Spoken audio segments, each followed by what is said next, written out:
Praise the lord. హల్లెలూయా. ప్రభునందు ప్రియ దేవుని జనాంగమా, మన ప్రభువును రక్షకుడైన యేసయ్య పరిశుద్ధ నామములో మీ అందరికీ శుభములు తెలియజేయుచున్నాను.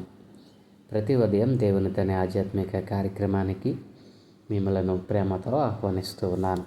మీకు వాక్య ధ్యానముగా సామెతల గ్రంథము 10వ అధ్యాయము 2వ వచనాన్ని చదువుకొని ధ్యానం చేసుకుందాం. భక్తిహీనుల ధనము వారికి లాభకరము కాదు, నీతి మరణము నుండి రక్షించును. ఆమేన్. ప్రభునందు ప్రియ దేవుని పిల్లలారా, చదవబడిన లేఖనము నిమిత్తమై ప్రార్థన చేద్దాం. మమ్మలను మిక్కిలిగా ప్రేమించుచున్న మా ప్రియ తండ్రి, మీ ఘనమైన ఉన్నతమైన నామానికి స్తోత్రాలయ. ఏ మంచి లేని మా బ్రతుకులలో మరొక నూతన దినాన్ని దయచేసినందుకే స్తోత్రాలు తండ్రి.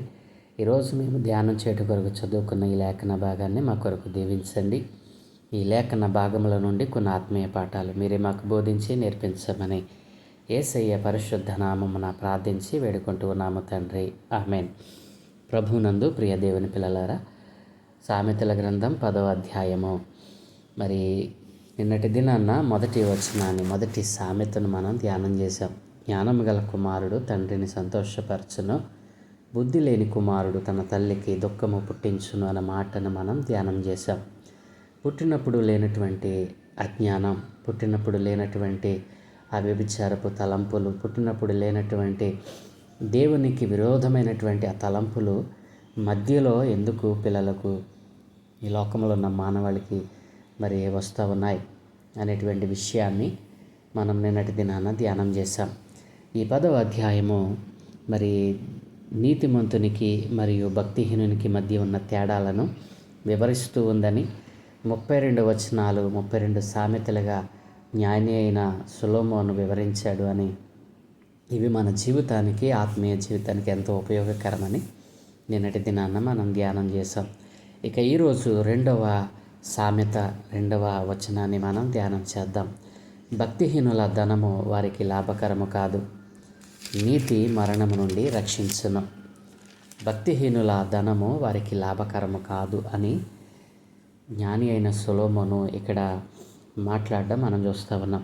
ప్రియదేవుని పిల్లరా, ఈ 10వ అధ్యాయంలో మరి 2వ వచనం నుండి మనం చూస్తే భక్తిహీనుల గురించి చాలా విషయాలు, నీతిమంతుడు ఎలా వర్ధిల్లుతాడు, మరి భక్తిహీనుడు ఎలా పడిపోతాడు అనేటువంటి విషయాలను మరి ప్రతి సామెతలో భక్తిహీనుని ఉదహరిస్తూ చెప్పబడిన మాటలు మనం చూడవచ్చును. ప్రియదేవుని పిల్లరా, మరి 2వ వచనంలో చెప్పబడినటువంటి మాట, భక్తిహీనుల ధనము వారికి లాభకరము కాదు. అలాగునని 3వ వచనంలో అంటాడు కదా, భక్తిహీనుని ఆశను భంగము చేయను. మరి 6వ వచనంలో అంటాడు కదా, బలాత్కారము భక్తిహీనుని నోరు మూసివేయను అని అంటాడు. అలాగునని 7వ వచనంలో భక్తిహీనుల పేరు అసహ్యత పుట్టించును.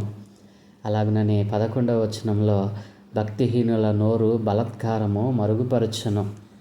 16వ వచనంలో భక్తిహీనునికి కలుగు వచ్చుబడి పాపము పుట్టించును. 20వ వచనంలో భక్తిహీనుల ఆలోచన పనికి మాలినది. 24వ వచనంలో భక్తిహీనుడు దేనికి భయపడునో అదే వాని మీదికి వచ్చును. 28వ వచనంలో భక్తిహీనుల ఆయుష్ తక్కువైపోయెను. 29వ వచనంలో భక్తిహీనుల ఆశ భంగమై పోవును. 30వ వచనంలో భక్తిహీనులు దేశములో నివసింపరు.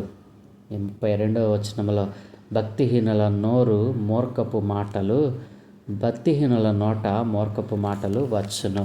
ఈ రీతిగా నీతిమంతుడు ఎలా వర్ధిల్లుతాడో, మరి భక్తిహీనుడైనటువంటి వాడు ఈ భూమి మీద వాడి బ్రతుకు ఎలా ఉంటుందో ఈ 32 సామెతల్లో మహాజ్ఞాని సొలొమోను వివరించాడు.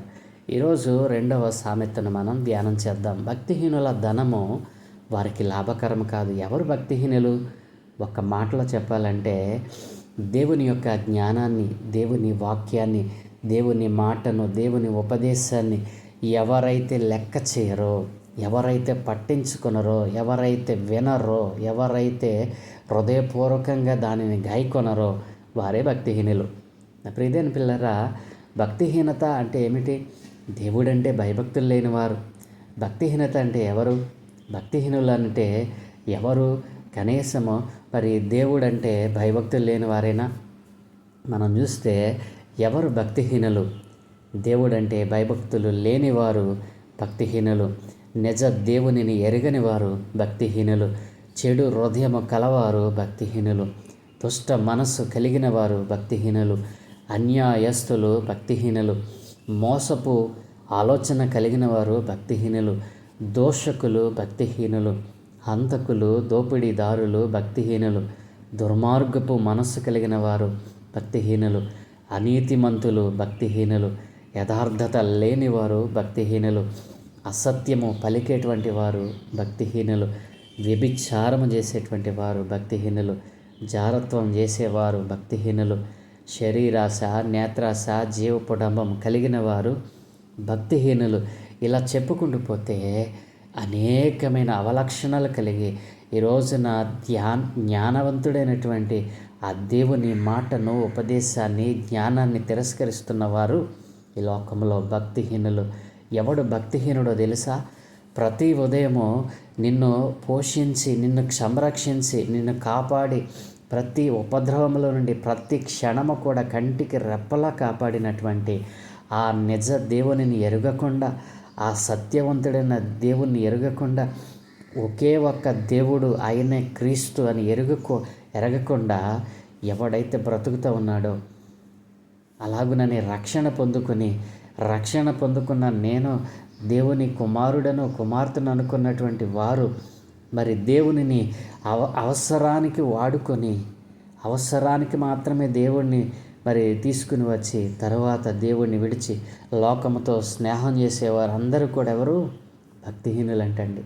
ప్రియదేని పిల్లరా, భక్తిహీనుల ధనము వారికి లాభకరమో కానే కాదు. దేవుని మరి వాక్యం సెలవిస్తూ ఉంది.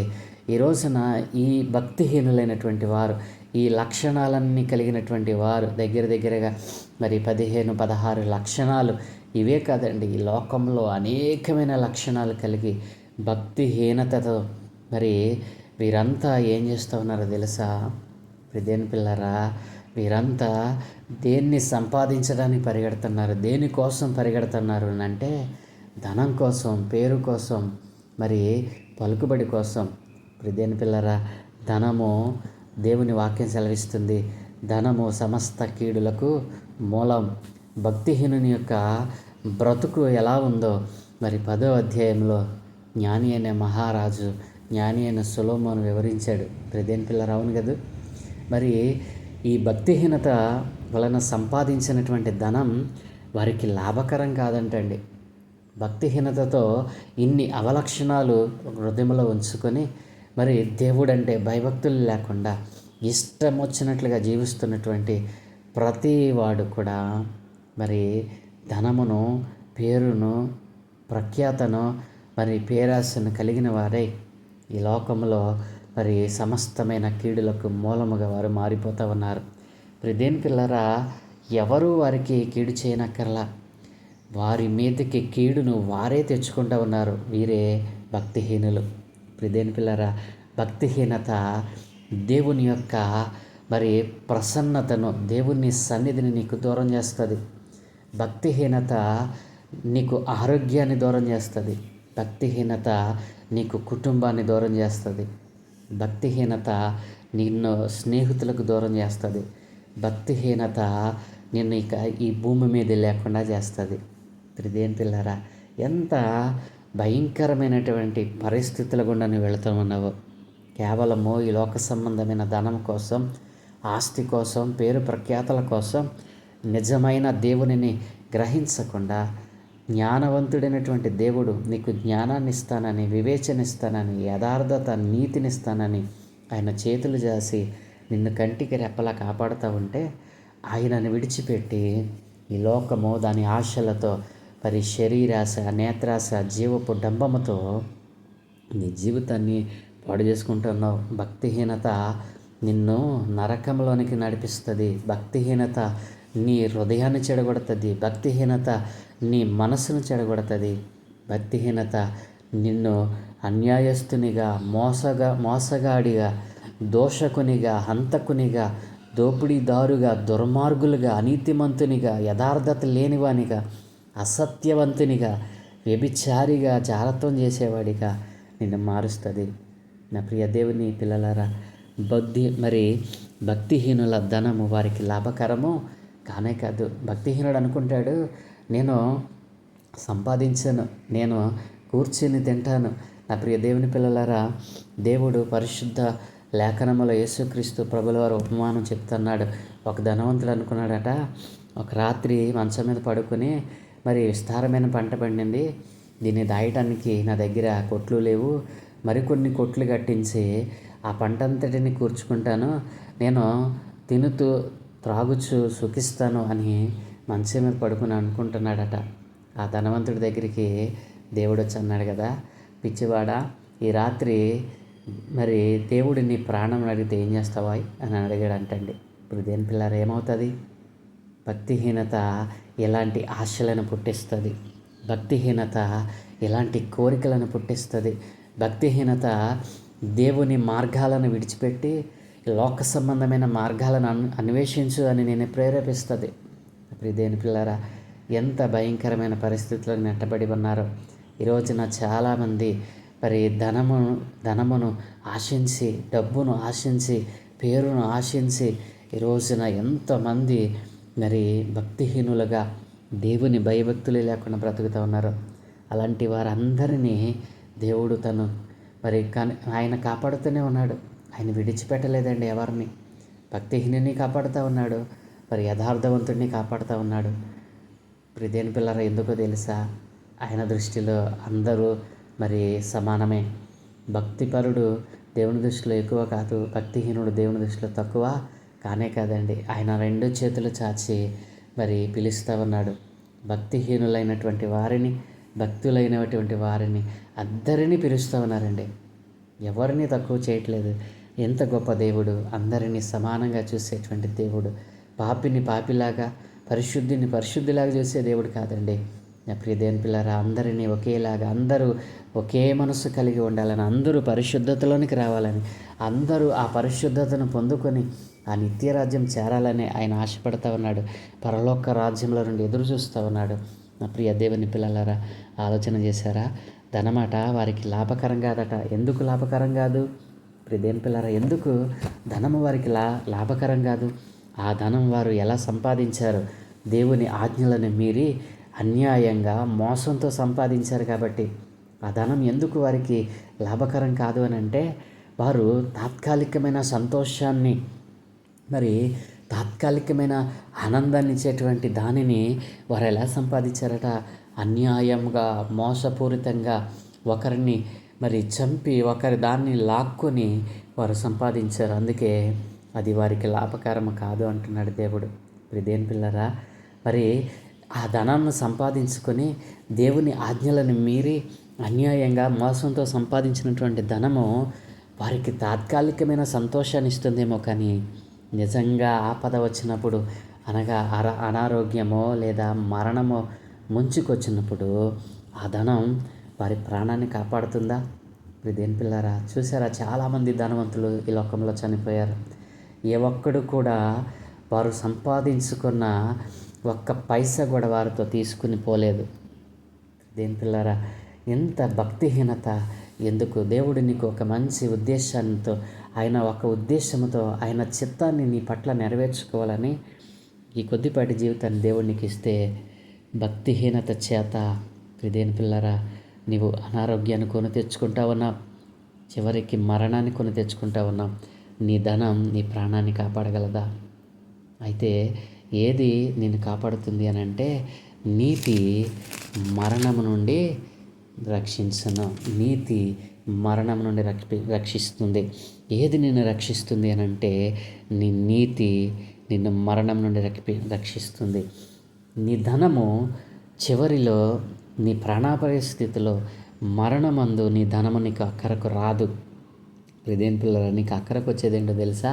నీ నీతే. నీవు నీతి క్రియలు కలిగి ఉంటే దేవుడు నిన్ను ఉన్నతమైన స్థలమున నిలుపుతాడు. నీవు నీతి కలిగి ఉంటే దేవుడు ఉన్నతమైన రాజ్యము, ఆయన సింహాసనము దగ్గర నీకు స్థానాన్ని ఇస్తాడు. దేని పిల్లరా, భక్తిహీనత వలన సంపాదించిన ధనము అంచె దినమున గొప్ప ఉపద్రవమును తెచ్చిపెడుతుందంటండి. యాకోబు రాసిన పత్రిక 5వ అధ్యాయం 1-3లో మనం చూస్తే భక్తిహీనత వలన సంపాదించిన ధనమట అంచె దినమున గొప్ప ఉపద్రవాన్ని తెచ్చిపెడదండి మన మీదకి. ఇదేం పిల్లరా, భక్తిహీనత పాతాళాన్ని తెచ్చిపెడుతుందంటండి. ఇదేం పిల్లరా, ఉదాహరణ మనం చూసినట్లయితే లోకాసువార్త 16వ అధ్యాయంలో మరి చెప్పబడినట్లుగా దరిద్రుడు ధనవంతుడ వృత్తాంతాన్ని మనం చూస్తే దరిద్రుడు పరలోకం వెళ్ళాడు, ధనవంతుడేమో పాతాళంలోకి వెళ్ళాడు. కారణం ఏమిటి? ఈ లోకంలో ఉన్నప్పుడు భక్తిహీనతతో జీవించాడు, దేవుని అంటే భయభక్తులు లేకుండా జీవించాడు. తన ధనమును తనకున్న పలుకుబడిన ఆసరా చేసుకొని విర్రవీగాడు. చివరికి ఏమొచ్చిందో తెలుసా? దరిద్రుడికి ఏమో పరలోకం లభించింది, ధనవంతుడికి నరకం పాతాళం. ఇదేం పిల్లరా, అబద్ధమాడి ధనము సంపాదించుకొనుట మరణమును కోరుకొనుటయేనటండి. సామెత 21వ అధ్యాయం 6వ వచనంలో మాట రాయబడింది. అబద్ధములతో ధనం సంపాదించుకోవటం దేన్ని ఆహ్వానించినట్టంటే అండి, మరణమును. భక్తిహీనులు ఈ పని చేస్తారు. భక్తిహీనుడు అబద్ధములాడి ఇతరులను మోసం చేసి అన్యాయం చేసి వాడు సంపాదిస్తాడు. చివరికి ఏం తెచ్చుకుంటాడంటండి? మరణమును కోరుకుంటాడట. ఇదేం పిల్లరా, ఒకని కలిమి విస్తరించట వాని జీవమునకు మూలము కాదు అని లోకసువార్త 12వ అధ్యాయం 15వ వచనంలో దేవుడు చెప్పాడు. ఒకని కలిమి విస్తరించట, ఒకడు మరి ఆ ధనము చేత హెచ్చుట వానికి మరి వాని జీవానికి మూలం కాదంటండి, అది మరణమే, చివరికి మరణానికి దారితీస్తుందని చెప్తా ఉంది. ఉగ్రత దినమందు ఆస్తి అక్కరకు రాదు, నీతి మరణము నుండి రక్షిస్తుంది. 11వ అధ్యాయం సామెత 4వ వచనంలో దేవుడు అంటున్నాడు కదా, ఉగ్రత దినమందు ఆస్తి అక్కరకు రాదయ్యా. కాబట్టి ఈ రోజునే అంటున్నాడు దేవుడు, ఈ రోజునే నీ భక్తిహీనతను విడిచిపెట్టి నీ ధనమును అన్యాయంగా నీ మోసపూరితంగా నువ్వు సంపాదించిన ధనమును విడిచిపెట్టి నన్ను వెంబడించు, నా మాటలను గైకొను, నా ఆజ్ఞలను పాటించు, నేను చెప్పినటువంటి బోధకు చెవియొగ్గు, నా ఉపదేశమును అంగీకరించు, మనస్సున్న దానిని దాచుకో, నా జ్ఞానాన్ని నా వివేచనకి ఇస్తాను. కాబట్టి అప్పుడు నీవు కొద్దిగా ధనమును కలిగి ఉన్నా, కొద్దిగా డబ్బును కలిగి ఉన్నా నీవు మహా సంతోషములో ఉంటావు. నీ నీతి నిన్ను మరణం నుండి రక్షిస్తుంది. ఒకవేళ రోగగ్రస్తుడవై మరణశైలిలో ఉన్నావా, నీ నీతి నిన్ను రక్షించాలనంటే దేవుని ఆజ్ఞలను పాటించాలి, దేవుని మాటను అంగీకరించాలి, ఆయన ఉపదేశమును మనస్సులో మరి ముద్రించుకోవాలి. నా ప్రియ దేవుని పిల్లారా, 2వ సామెత మనకేం నేర్పిస్తుందో తెలుసా? భక్తిహీనత ఎంత ప్రమాదాన్ని తెచ్చిపెడుతుందో అదే నీతి కలిగి ఉంటే నిన్ను మరణము నుండి కూడా రక్షిస్తుంది అని మరి మాట సెలవిస్తూ ఉంది. నా ప్రియ దేవుని పిల్లలారా, ఏ రీతిగా నీవు భక్తి చేస్తూ ఉన్నావు? దేవుడంటే భయభక్తులతో జీవిస్తూ ఉన్నావా? నా ప్రశ్న ఏమిటంటే, ఇన్ని మాటలు విన్నా నీవు జీవితంలో ప్రతిరోజు దేవుని వాక్యాన్ని చదువుతూ ఉన్నావా? దేవుని వాక్యాన్ని ధ్యానిస్తూ ఉన్నావా? దేవుని సన్నిధిలో కనీసము 5 సెకండ్లైనా ప్రార్థించగలుగుతున్నావా? ఆయన నిన్ను 24 గంటలు కాపాడుతూ ఉంటే కనీసం 5 నిమిషాలు కూడా ఆయన కేటాయించలేకపోతున్నావంటే నీవు ఎంత భక్తిహీనుడవో మరి నిన్ను నీవే పరిశీలన చేసుకో, నీకు బోధపడుతుంది. కాబట్టి మీ అందరికీ 2 చేతులెత్తి దండం పెట్టి చెప్తా ఉన్నా, ప్రతిరోజు దేవుని వాక్యాన్ని చదవండి, దేవుని వాక్యాన్ని ధ్యానం చేయండి, దేవుని పాదాల చెంత కొన్ని నిమిషాలైనా మోకరించి ప్రార్థన చేయండి. ఆ దినం దేవుడు నీకు ఎంతో విజయాన్ని ఇస్తాడు. ఆ దినమే కాదు, ఆ క్షణం నుండి దేవుని ఆత్మ, దేవుని సన్నిధి, ప్రసన్నత నీ మీద మరి కురిపిస్తాడు. ఇటు ధన్యతని విడిచిపెట్టి ఎంతకాలం భక్తిహీనతతో జీవిస్తావు? ఈ 17-16 లక్షణాలు, మరి ఈ లక్షణాలు ఒకవేళ ఏ లక్షణం నీలో ఉన్నా నీవు దేవుని కుమారుడువు కానే కాదు, దేవుని కుమార్తెవు కానే కాదు. నీలో యథార్థత లేని బ్రతుకుందేమో, నీలో మరి దొంగతనం చేసే మనసుందేమో, నీలో దూషించే మనసుందేమో, నీలో మోసం చేసే మనసుందేమో, అన్యాయస్తులుగా బ్రతుకుతున్నావేమో, దుష్ట మనస్సు నీలో ఉందేమో. ఏ మనస్సు, ఏ లక్షణాలు నీవు ఉన్నాయో, అపవాది సంబంధమైన లక్షణాలు ఏవి ఉన్నా నీవు భక్తిహీనుడవే, భక్తిహీనురాలవే. కాబట్టి ఈ రోజునే ఆ భక్తిహీనతను విడిచిపెడదాం.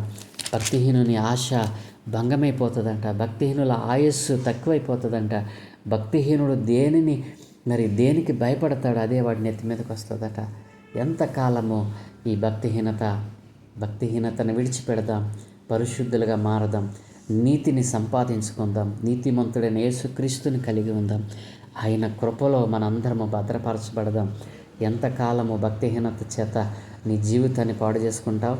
నా ప్రియ సహోదరి సహోదరుడా, ఈ రోజునే నీ భక్తిహీనతను విడిచిపెట్టి నిజ దేవునిని ఎరిగి, ఆయనే సత్యవంతుడైన దేవుడు, పరమ నుండి దిగి వచ్చిన క్రీస్తు ప్రభుల వారు తన సొంత రక్తముతో నిన్ను కొనుక్కున్నాడు. ఆయన నిన్ను కడిగాడు, నిన్ను శుద్ధినిగా చేశాడు. మరలా పాపకోపంలోనికి ఎందుకు దిగిపోతా ఉన్నావు? జాగ్రత్త. దేవుడు అంటున్నాడు కదా, నీతి కలిగి ఉండు. ఆ నీతి నిన్ను మరణం నుండి కూడా రక్షిస్తుంది. భక్తిహీనుల ధనము వారికి లాభకరము కాదు, నీతి మరణము నుండి రక్షించును. అట్టి రక్షణ దేవుడు నీకు ఈ రోజున దయచేయనుగాక. ఆమెన్. దయగలిగిన తండ్రి, కృపగలిగిన దేవ, నీకే వందనాలయ్యా. అవును తండ్రి, భక్తిహీనత చివరికి నాయన మరణానికి దారితీస్తుందని, భక్తిహీనతలో భక్తిపరులం అనుకుని భక్తిహీనతలో ఉన్నటువంటి వారు ఎంతమంది అయితే ఉన్నారో, వారి లక్షణాలు ఏమైతే ఉన్నాయో మీరు క్లియర్గా తెలియజేశారు నాయన. ఎందరైతే ఈ భక్తిహీనత, అపవాది సంబంధమైన లక్షణాలను కలిగి అయా ఇదిగో నిజమైన నీ రక్షణను దూరం చేసుకుంటా ఉన్నారు. భక్తిహీనత ఎన్ని రకాల పాపాలను చేయిస్తుందో, కానీ ఒక్క నీతి మరణమును సైతము మరి తప్పిస్తుందని నీ వాక్యం ద్వారా సెలవిచ్చావు నాయన. ఇట్టి బంధకాలలో ఉన్నటువంటి వారు, భక్తిహీనతో ఉన్నవారు, ఈ లక్షణాలు కలిగినైనా ఇదిగో నీ వాక్యానికి, నీ ఉపదేశానికి దూరమైపోతున్న వారు అనేక మందిని ఈ ఉదయకాలం నీ పాదాలు చెందక తెస్తా ఉన్నాను. ఎందరైతే ఈ మాటలు విని తమ హృదయంలో తమ జీవితాన్ని బేరీజు వేసుకొని ఎంత భక్తిహీనతలో ఉన్నారో నాయన, వారు నాయన ఇదిగో తండ్రి నీ పాదాల చెంత ఒప్పుకుంటూ ఉండగా అట్టి వారిని మీరు కనికరించండి. ఒక్కసారి దయ చూపండి నాయన. ఎవరు భక్తిహీనతతో ఈ లోకాన్ని విడిచిపెట్టకుండా అందరూ అంతటా నీతిమంతులుగా, యథార్థవంతులుగా, జ్ఞానం కలిగిన వారే ఈ లోకాన్ని విడిచిపెట్టేటట్లుగా అయా ఇదిగో తండ్రి మీ వాక్యముతో వారి హృదయాలను కడగమని, నీ వాక్యముతో వారి మనస్సులను కడగమని, నీ వాక్యంతో వారి హృదయాలను కడగమని ఈ రోజున నాయన నీ మాటలు వింటున్న వారిలో ఎవరైనా ఒక్కరైనా తీర్మానం చేసి ఈ రోజున నేను నా భక్తిహీనత విడిచిపెడతానయ్యా, ఈ రోజున నేను పరిశుద్ధినిగా జీవిస్తానయ్యా, ఇదిగో నీ జ్ఞానాన్ని, యథార్థతను, భక్తిని, భయభక్తులు కలిగినటువంటి జీవితాన్ని కలిగి ఉంటానయ్యా అని ఎందరైతే తీర్మానం చేశారో వారి తీర్మానాలను మీరు ఆమోదించండి, ఆశీర్వదించండి. అనేక మందిని ఇలాంటి వారిని నేర్పమని, అయా పాడైపోతున్న ఈ లోకంలో, అయా చెడిపోతున్న ఈ లోకంలో పరిశుద్ధులుగా మమ్మల్ని మేము ప్రొటెక్ట్ చేసుకోవడానికి మీ వాక్యం ద్వారా మమ్మల్ని బలపరచమని ఈ దినం మేము చేయపలనంటి మీద మీకు అనుదృష్టి ఉంచి మీ దూతల కాపుతులు అనుగ్రహించి మీరే మహిమ పొందుకోమని యేసయ్య పరిశుద్ధ నామమున ప్రార్థించి వేడుకుంటూ ఉన్నాము తండ్రి. Amen, amen, amen.